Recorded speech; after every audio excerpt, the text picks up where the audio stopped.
Welcome to Electric Football, the Winter Hat Edition. Oh, it's cold in Buffalo tonight, people. Gets cold in Week 11.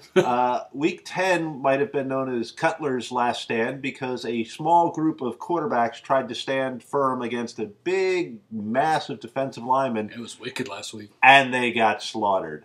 So last week's quarterbacks that were concussed were Cutler, Vick, and Smith.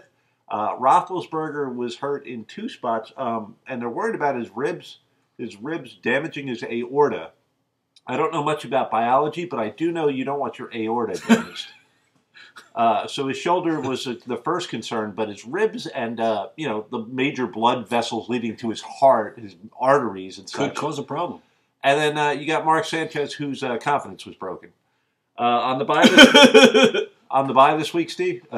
Steve. Well, let me tell you, Stu, it's the Vikings, the Giants, the Seahawks, and the Tennessee Titans. All right. And as soon as I can remember who I am and who he is, actually I know who he is because today is Thursday Night Football. That's right. And it involves the Dolphins, so customarily we're going to let Stu go first. Okay, since it's the Dolphins-Bills, obviously, if you looked at everyone's prognostications early in the season, the Bills were supposed to be a lot better than they've been performing, and the Dolphins were supposed to suck.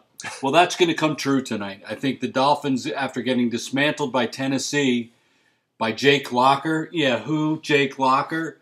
Fitzpatrick's been playing very well of late for Buffalo, and if it becomes a shootout, Miami's not scoring offensive touchdowns. I hate to tell you, I'm taking the Bills. Well, speaking of concussions, Fred Jackson was also doubtful when last I heard, and I could be wrong, so don't jump on me. No, he's not playing. He's out for the game. So that may actually play well for the Bills because C.J. Spiller will get more carries. They don't get him the ball. He's averaging something like 5.4 yards a carry. Yeah. This is Jim Brown territory. This is Barry Sanders territory. Why they don't give him the ball, I'm not really sure. So it's going to be a bad Thursday night for Stu as far as the two of us are concerned. Steve. Speaking of bad nights, bad weeks, last week we were both, 8-5-1? Yeah, don't listen to us. Just watch us. And we're really upset that we didn't, guess the tie. I mean, yeah, you got to get down on yourself for that. All right, so the next game we're going to look at is... Before we go further, isn't it amazing that the players didn't even know what the over... I mean, the game ended in a tie, and they're all looking at each other going, okay, fifth quarter. That happens every time there's a tie, though. Holy crap, learn the... Guys, we're fat guys from Jersey, and we know the rules. I'm fat. He's pretty hot. Point out, but, Yeah. Anyway, Green Bay versus the Lions. Well-rested and relevant Packers going against a dejected Lions team that lost to my Vikings last week. Clay Matthews is second in the league in sacks, and I expect him to add to that total this week. To me, this is an easy game. Pack is going up. Lions are going down. Yeah, this should have been a battle for number one in the division if you looked at last year's records, but it isn't turning out that way. And even though Green Bay's behind Chicago, with Cutler on the list, the Packers certainly have the best chance of all to go into first place in their division at the end of the season, and I don't see anything different. It's going to be a shootout. Aaron and Matthew throwing the ball, but I think Green Bay wins. Okay. Yeah. Then we look at Arizona versus Atlanta, or as I like to say, bird fight! The Falcons not only lost their undefeated record last week, which we did pick. Yeah. Both of us, I might add. Thank you. They also dropped Ray Edwards. Okay, we lost a game. Let's get rid of a big, defensive end. That'll help. So I'd welcome him back to the Vikes. I hope he comes in and gets back into the rotation with them. But they have a home game. They're lucky to be at home. They got G-Simp pulling for them. I don't see how they lose two in a row. Not to the Cardinals. I'm taking the Falcons in the bird fight. Yeah. Well, the 72 Dolphins can rejoice early this year. And the Falcons got the loss out of the way. It's out of the way. But they're the most well-balanced team, I think, in the NFL right now. The Cards and John Skeleton will be wishing they moved back to St. Louis after another yucky year. That's me moving our set. Our whole set is... You'd be surprised at the crew around here. There was a small tremor, I think. So let's move on. We're going to go to the Buccaneers against the Panthers. The Panthers have an outside shot at being a number one draft pick kind of team. Yeah. The Buccaneers have an outside shot at being really, really relevant. Mm-hmm. Doug Martin is all that and a bag of chips, so I'm going yo-ho-ho and a bottle of Magic Hat 90, number 9. I can't name myself, let alone my own favorite beer right now. I'm on the Buck ship until it gets sunk. It's an intriguing game. The Bucs are on the road again, and the Panthers match up well here. It's two young gunslingers battling it out, but the Bucs have the muscle hamster. Goofiest name I've ever heard in the world, but Doug Martin is the muscle hamster. I don't think he likes that. And he's the difference in the game, and I'm taking the Bucs. I'm the muscleless gerbil. Speaking of rookie running backs that we're going to be talking about for a long time, and speaking of very well-muscled running backs, Trent Richardson faces the Cowboys. Mm-hmm. I think if you've watched any of these, you know I hate the Cowboys. I'm going with the Browns strictly on the hope that Richardson can tear them up on the ground. Interesting. I think this game's decided by Tony Romo. If the good Tony Romo shows up, they should kind of beat the Browns, even though the Browns' defense has been pretty good. They have given up a lot of points, and Dallas has the ability to score them. But if they can keep the Dallas running game in check, I think it could be close, but I'm taking the Cowboys. Okay. Then we move on to the Eagles at the Redskins, and holy crap, Stu. What? Michael Vick didn't make it through the season without getting injured. You're kidding. It's amazing the beating that guy's taken. He's not that big of a man, and he has been injured again and again and again. And that just keeps happening as you get older. Talk to these two old guys. Yeah. We can barely get back from stubbing a toe. The Eagles also seem like a team that have quit. I'm not going to lie to you. They had a lot of quit in them last year with guys like Deshaun Jackson. And when times go tough, I don't expect them to circle the wagons. I think the Eagles desperately want to see what they have in Nick Foles here. And Vic may not be as injured as you think. They might want to just put Nick Foles in and see what they got to see if they have to draft another quarterback next year. I don't think he's done anything worth raving about. And I think a rested Redskins team at home will be able to keep that rookie in check and win the game. So we're both going Redskins in that I one. believe I am. So then we go over to the Jets at the Rams, and the Jets are as dysfunctional as any team. They just can't stop talking. All day today. It's ridiculous. Tebow's this, Tebow's not that. We're going to do this with Tebow. We're not going to do that. This team is run by Woody and Rex, and that reminds me of Toy Story. I can't help it. The first two Toy Stories were funny. The third one was really kind of sad. This is the sad one. We're in the fourth season of the Jets, and it's really turning sad. Woody Johnson's out there saying, I didn't get Tebow to sell PSLs. You're not selling PSLs because your team's horrible right now. The Rams are actually favored. Danny Amendola is back, and he's like a little mini Wes Welker. He's Welker Mini. Welker Mini? Or Mini Welk. Very good. Thank you. So I'm going the Rams on this one. You got to live around here to understand how much crap is being talked about. And all you have to do is turn on ESPN and the NFL Network to note that the second-string quarterback is the number one personality in New York sports. It's insane. And Woody Herman was on, at least on the radio today on my way over here, saying, I didn't buy a 3-6 team. He's not happy. Who the hell is Woody Herman? Wasn't he the clarinetist back in the 40s, the big band? Woody Herman? The Woody Herman Orchestra, I believe. And he was on the radio? Isn't his name Woody Hayes? Woody Herman? Woody Johnson. Johnson & Johnson, baby. Buy the stock. I own some. Who cares? Woody Woodpecker's not happy, and neither am I, because the Dolphins are on tonight, and the NFL Network is talking about Tebow. I'm taking whoever the heck the Jets play the rest of the year. I'm taking the Rams. Okay. So we move on to the Bengals versus the Chiefs. And the Bengals banged around the Giants last week in a very impressive fashion. Very surprised. A.J. Green has scored touchdowns in 8 straight weeks, and it doesn't look like that's going to stop against the Chiefs. The Chiefs actually fought the Steelers really hard. They injured Roethlisberger for one thing, and other than the fact that Castle throws to opposing, to his opposing defenses better than he throws to his wide receivers, they might have won that game. So I'm going with Dalton to Green over Castle to the opposing quarterbacks. Since he's hard to figure out, I think the Chiefs had a good chance of winning the game, but I think the NFL officiating crews are rooting for Pittsburgh because the calls, some of the calls you're seeing this year without the replacement refs are clearly one-sided for certain teams. I know if you're a home team, if you're a Steeler fan, you're going to say you're full of crap.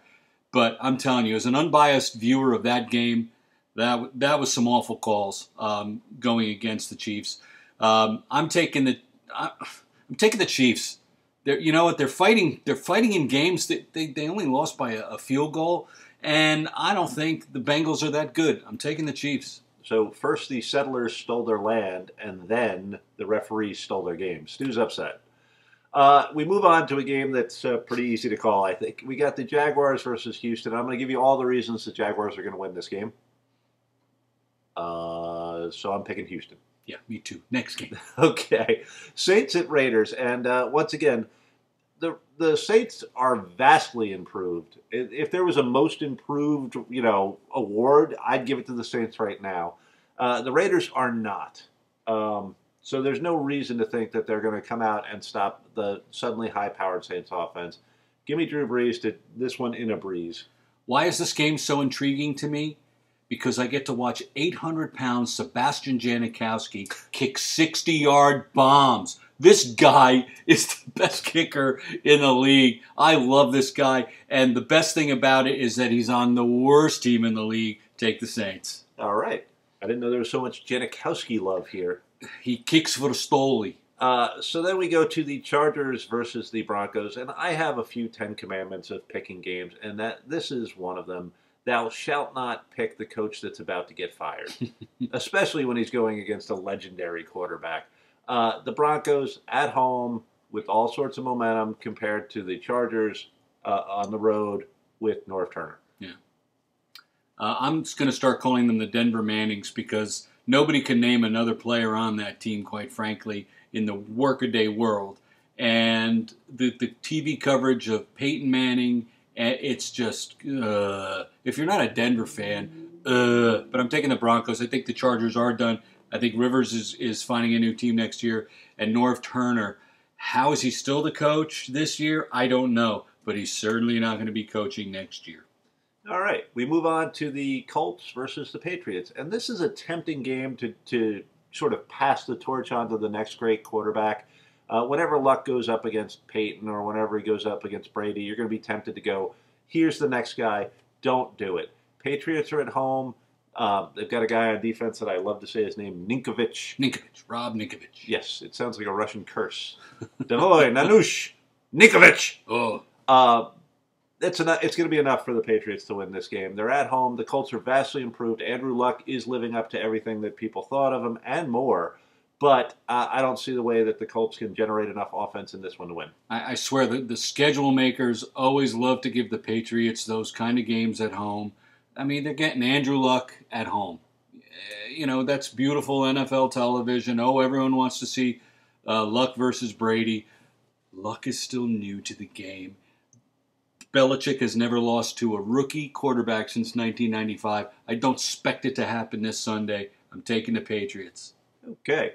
Then we move on to the Sunday night game, which is the Ravens at the Steelers. And the next two games, Stu said this last week, and he's right. The Sunday night games have been incredible, but this one isn't. It's sort of devastated by injuries. You don't have Roethlisberger. You're left with Leftwich. You don't have Ray Lewis. You don't have Troy Polamalu. These are the guys that you want to see. These are the guys that you pay to see. But unfortunately, they're not going to be on the field. So it's not an easy game to call. It's always a dogfight between these two teams. And you got to love the kind of football that they have played in the past. Just a hard-hitting, strange ghostly noises. Boo. Violent, all-out football games, even in the regular season. Playoff-level intensity. Give me the Ravens in this one. I just believe that they're a little healthier and they're a little more in sync right now. You're not interested in seeing what Byron Leftwich can do this week? I am. No, I'm not. My Sunday Night Football League at the Cosmos Club in Fairlawn, where we film, we won't be here this week. How many frickin' times are the Steelers going to be on national television, though? This is what I mean. There's favorites. I know I'm beating a dead horse tonight, but I'm noticing it now. There's favorites. The NFL has. CBS stands for Constantly Broadcasting Steelers. He puts on his 1970s Dolphin hat and he gets into radical conspiracy theories. Hey, great gumbly mumble. but that's awful. But take the Ravens this week because the Steelers without Ben Roethlisberger are a different team. Exactly. And then another game pretty much ruined by injuries would be Chicago at San Francisco. Mm-hmm. Cutler's hurt. Smith is hurt. Urlacher is evidently high-fiving his old teammates that are picking off, his current quarterback, and said he didn't give a crap if that bothered the fans. You think of the Bears, you think of Dick Butkus in the pile, like trying to rip guys' legs off. You think of Mike Singletary. Just ready to kill people with his eyes. And to me, this is sort of, why football in the 1900s, in the years it started with 19, is better than, I know, we're old cranky men at the Cosmo Club drinking our Tom Collins. Oh! But it's a tough game to call with all these injuries. I'm taking San Francisco at home. It could easily go the other way. I take Colin Kaepernick in this. He's a pretty dynamic young guy. And Jason Campbell showed me no urgency, showed me no fire when he came in against the Texans. Yeah. So give me the young gun, San Francisco at home, Kaepernick. I'll take it. Well, the left coasters are bracing for this one. You don't know what you're going to get.